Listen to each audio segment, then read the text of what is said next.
लेरिबा unemployment की problem से national average लेरिबा अदुदगी डबल टाइम्स हेंगलगा मणिपुर स्टेट सिना मायोकनरेबा अनएम्प्लॉयमेंट की प्रॉब्लम से नहासिंग मणिपुर दा लेरिबा मयामना अखोय तराई तराई लौगुमसी 17 सेप्टेम्बर असी इंडियन यूथ कांग्रेस ना भारत सिनबा थुंगना इंडिया की प्राइम मिनिस्टर श्री नरेंद्र मोदी जी की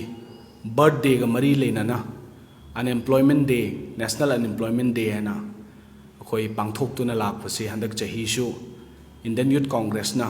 नेशनल अनएम्प्लॉयमेंट डे है ना 17 सेप्टेम्बर से ऑब्जर्व तौजबनी मसी करीगी ऑब्जर्व तौरिबनो हाइब तारगदी 2014 की मेन ओइना NDA की सरकार से 2014 दा माई पाखरिबजे अचौबा एम्प्लॉयमेंट की प्रॉमिस से मसी अचौबा एजेंडा अमा ओइगी मतमदुदा हुजिक प्राइम मिनिस्टर ओइबिरिबा टर्म अहुमलक सुना ओइराबा श्री नरेंद्र मोदी ना 2 करोड़ जॉब्स अनएम्प्लॉयड यूथ सिंग चाही अमदा जॉब्स करोड़ अनी पीगनी हैबनी अदो ngasi चाही 10 की मथक तो ओइगरे चाही 10 का नुमित चाम सुगदौरे माना इंडिया की भारत की प्राइम मिनिस्टर ओरकपसे अदो चाही अमदा 2 करोड़ जॉब्स पीब तारगदी चाही 10 जिदा 20 करोड़ जॉब्स ओइगदबनी अदुबु मसी लोइना जुमला ओइरगा लेरमे भारत की नहासिंगना थबक फंगहौद्रबा नहा मयामना अमदी थबक की आशा तौरइबा नहा मयामना मसी थाजबग लोइनना वोट पीरगा सरकार असि लाखनगिबने अदुबु नहासिंगी थाजब मयाम अमा काइथरकपा मसी गी नुमित से ऑब्जर्व तौबनी चप मानना मणिपुर दसु औजे अनएम्प्लॉयमेंट की रेट से अदुक्की मतिक वांगी नेशनल एवरेज इंडिया की नेशनल एवरेज अनएम्प्लॉयमेंट रेट लेरिबसे मसी की डबल टाइम्स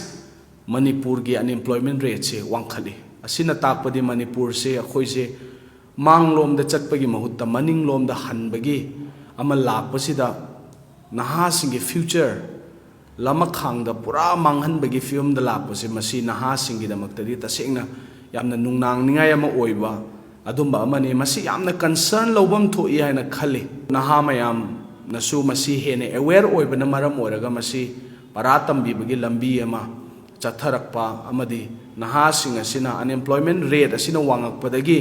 कोई मणिपुर खम थेंगना अवाब थेंगनरिबा नहासिंगी प्रॉब्लम समस्या मयाम से मसी मणिपुर प्रदेश यूथ कांग्रेस नसु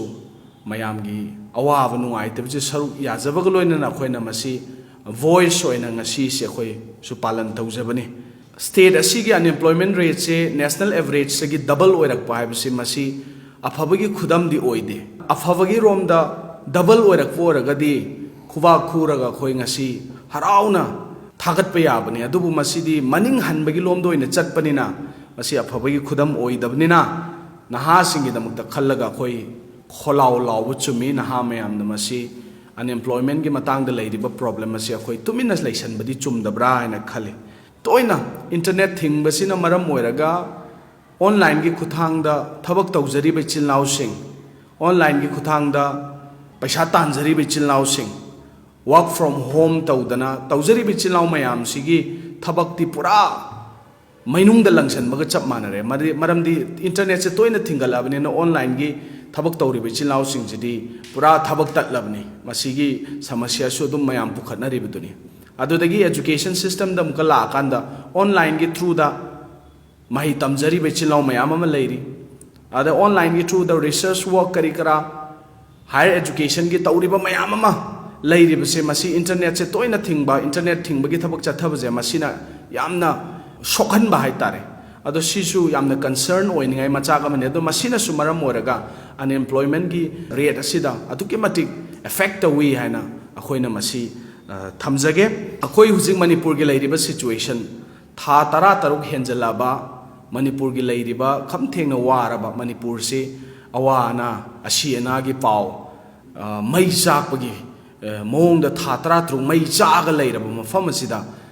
करिगुंबा अमतगी इंडिया गवर्नमेंट हाइदी प्राइम मिनिस्टर अमदी होम मिनिस्टर की साइट की मणिपुर की दमकता याइफननबगी दमकता अमत तौबीदबा अदुदे मखोई की 100 डेज की अचीवमेंट 100 डेज की लाउथोप मणिपुर की मतंग इपन कईमत पनबीदब तसेंग मणिपुर से मखोइना करम मिटिंग येंगिनो हाबसे मसीसु हंगबा याबा क्वेश्चन सिंगी मनुंगदा अमने द मणिपुर से तसेंगना मखोइना मणिपुर से इंडिया की पार्ट अमनी मणिपुर से इंडिया दा लेरिबा स्टेट अमनी अदुदा मणिपुर से लुमना लौब तारगदे ngasi tha tara taru hena chathariba awabagi kham thengna waraba manipur se asumna chatha halaga leigani habdi thajade duba makhoida serious oidaba manipur se yamna lightly lowbagi moongda manipur se atomi gi macha gi type ta lowbagi moong tawsalakpa madugi nature amu utpaduna maram oraga khoi manipur gi samasya je thawai sa sabidabe moongda leibase masi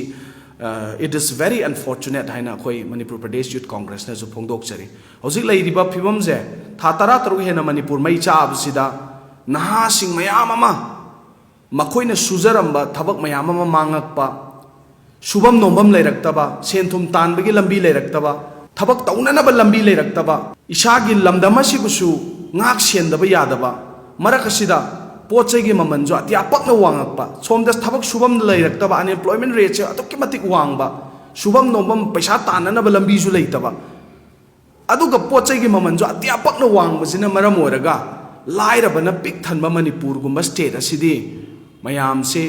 family कमाइना पुगनी हैना खनम मतमदा Coke त खुद हापनरगा even suicide तौबगी report फाव खोय लेरिबसिनी अदुना अवाबसिना मरम ओरगा इमुंग पुबंगा मक्तबा मसागी होटनगदबा होटनबंगा मक्तबा लाई लाइसु तमगदबा नहा मयाम अमा लाई लाइसु रोमदा माइ ओनजनदबिदा कमाइना तौरगा अखोय पुंसीजे हिंगदगे हैना हिंगननबगी लंबी थीरकपा मरकसिदे हिंगननबगी लंबी जु फंगजलक्तबा अदुना मरमोर नहा मयामसे मोरल जे पूरा डाउन चलगा नहा सिंगसे अफवा खुनाय म ओइरकननबगी दमक होटनगदबा नहा मयामना खोय अवावा मैचाक खांगा बाप मेन तादने यामना वाना लेबसे मसीसु तराई तराइना येंगगा लेबसे मसी तसेंगनमक तौहनजनिंगदे अदे थबक मयाम अमा कौशले डिपार्टमेंट्स मयाम गी थबक कौशले अखोय फॉर्म थादना खोतना पैसा लेता लेता फॉर्म द चौंगा द लिसिंग द लौदना खोतना तौरे दो डिपार्टमेंट्स मयाम गी लौरिबा फॉर्म थारिबा थबक सिंगदो थबक मखा ताना कौरक्तबगुंबा कैंसल तौगिबगुंबा अदुदगी थबक लौग्रबा मयामदो हाइदोक पिदबगुंबा मसी मयामसिना मरम ओरगा इवन असेंबली दा हंदक पुथोकनग्रिबा मयामदोनी MSPDCL गी एजुकेशन डिपार्टमेंट गी होम डिपार्टमेंट गी लेग्रिबा ईच एंड एवरी डिपार्टमेंट मयाम यामग्रे मसी डिपार्टमेंट मयाम सिगी कौग्रिबा लौग्रिबा थबक मयाम से हाइदोकपा ngamdana leiba do हाइदोकपा ngamoidaba थबक अमदो फॉर्म थारगा कौरगा अमुका हेना प्रजा सिंह नहा सिंह यूथ सिंह सिदा थमाइरगा अवाब पीबगी मसी चथबजे मसी तसेंगनमक पीपल सेंट्रिक गवर्नमेंट अमनी हेना हाइबदे यादे मसी यूथ सिंहबु नुंगसीबा अदुंबा लीडर सिंह नि हेना हाइबदा मसी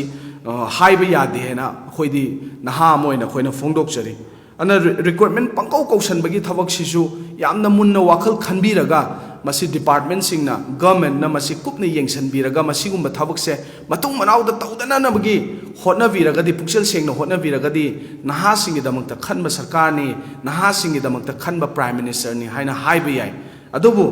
प्राइम मिनिस्टर अमना नहा सिंगदा पीगिबा वासक अमा नहा सिंगदा थमगिबा कमिटमेंट अदु ngasi bau fulfill tawraktabduna maram oiragani ngasi Indian Youth Congress na Bharat sinba thungna 17 September se unemployment day hana pangtho ibse